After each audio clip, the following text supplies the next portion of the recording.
Sahabat-sahabat Kristus, salam jumpa dalam acara Sabtu, Sarapan Bersama Tuhan. Adapun menu sarapan hari ini diambil dari Efesus pasal 4 ayat 31. Segala kepahitan, kegeraman, kemarahan, pertikaian, dan fitnah hendaklah dibuang dari antara kamu, demikian pula segala kejahatan. Malam hari nanti merupakan malam tahun baru Imlek yang lazim disebut Cusi, artinya malam pergantian tahun.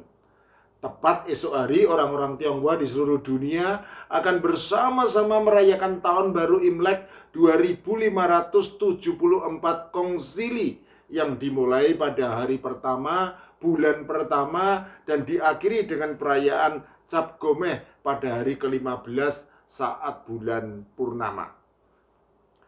Imlek merupakan dialek Hokkien yang berarti kalender bulan, sedangkan bahasa Mandarinnya adalah Yinli.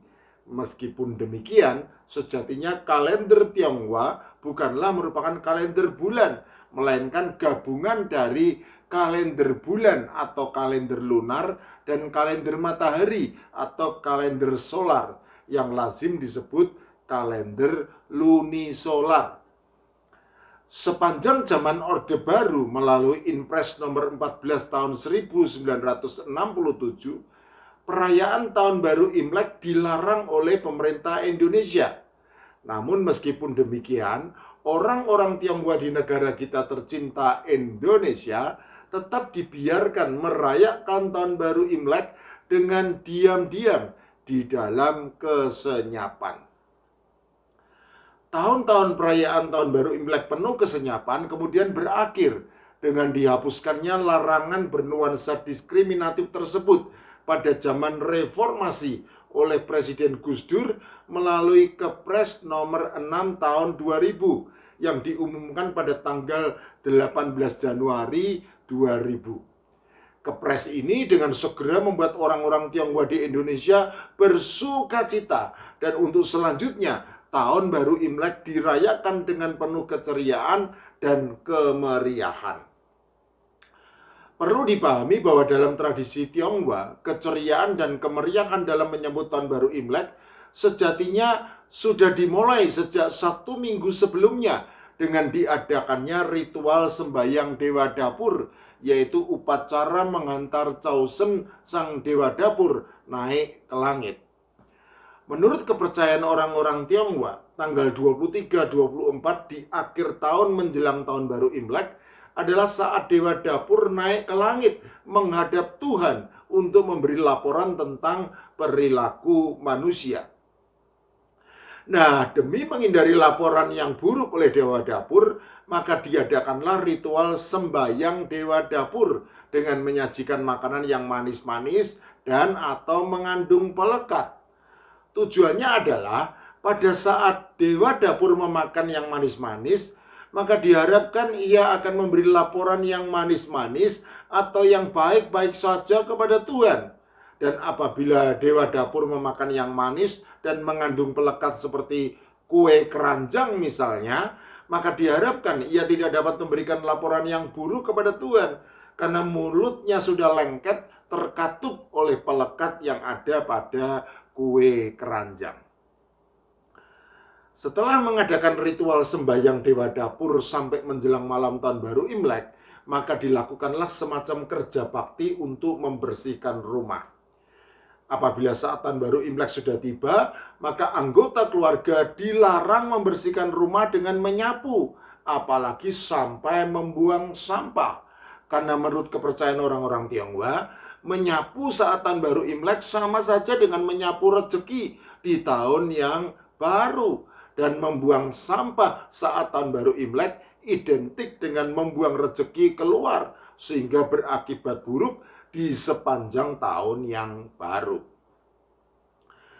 Seandainya terpaksa harus menyapu saat tahun baru Imlek, maka harus dilakukan dari luar masuk ke dalam rumah, dan sampahnya diletakkan di pojokan di bagian dalam rumah. Sahabat-sahabat Kristus, perhatikanlah bahwa di dalam ritual sembahyang Dewa Dapur menjelang tahun baru Imlek maupun larangan untuk membersihkan rumah dan membuang sampah saat tahun baru Imlek, keduanya berkaitan erat dengan hal-hal yang jelek, yaitu berusaha menutupi segala perbuatan yang jelek dan berusaha tidak membuang yang jelek.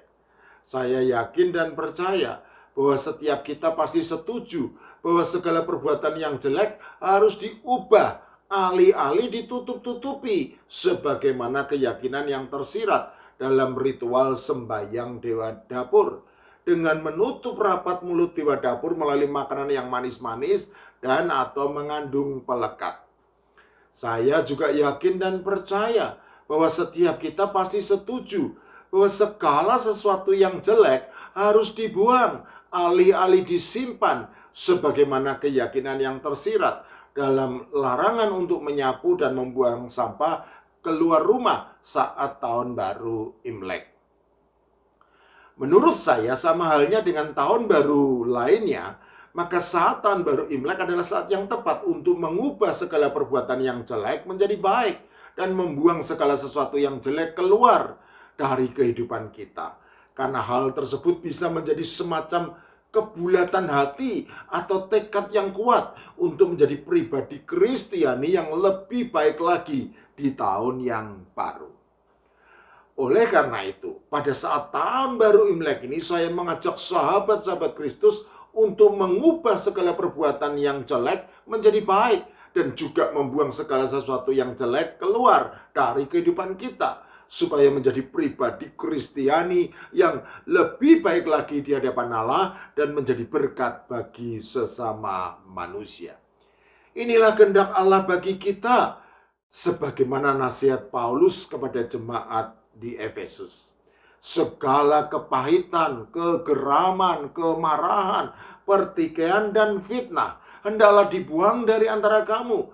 Demikian pula segala kejahatan.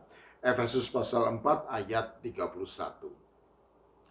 Sahabat-sahabat Kristus, harus diakui bahwa sebagai makhluk sosial kita tidak mungkin terpisah dari relasi dengan sesama kita.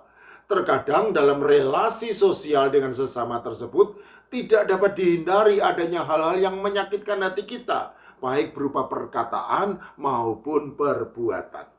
Segala pertikaian yang lazim disertai kegeraman, kemarahan, dan bahkan fitnah sangat mungkin melukai hati kita, yang apabila disimpan akan menjadi kepahitan permanen, dan pada gilirannya kepahitan tersebut akan memahitkan hidup kita sedemikian rupa sehingga bahkan menyingkirkan hal-hal manis yang hadir di dalam hidup kita.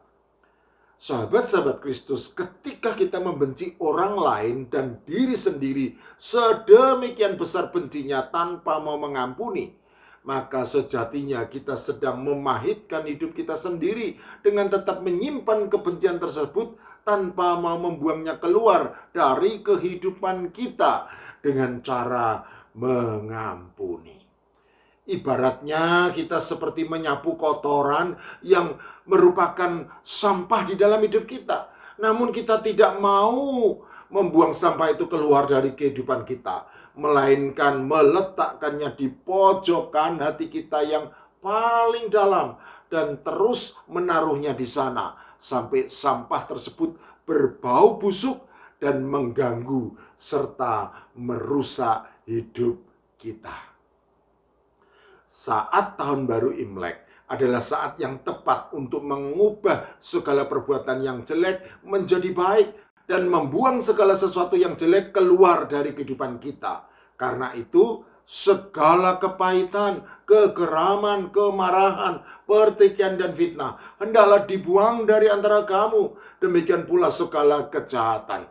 Tetapi hendaklah kamu ramah seorang terhadap yang lain, penuh kasih mesra dan saling mengampuni, sebagaimana Allah di dalam Kristus telah mengampuni kamu.